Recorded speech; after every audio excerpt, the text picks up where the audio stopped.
Wag kang mag-text sa babae ng anong ginagawa mo. Kasi yan ang pinakaboring na tanong.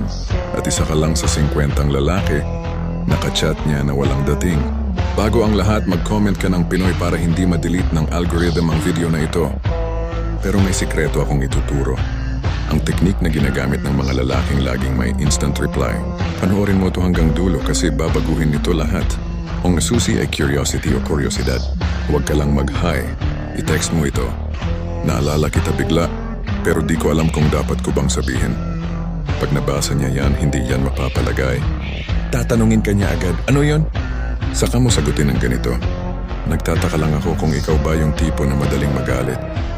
O yung tipong nagmamagaling na parang wala lang. Gaya ngayon, napansin mo?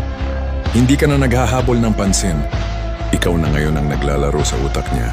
Gumawa ka ng puwang sa isip niya na gusto niyang punan at kung di siya sumagot, mas maganda, hintayin mo ng 4 na oras tapos i-text mo.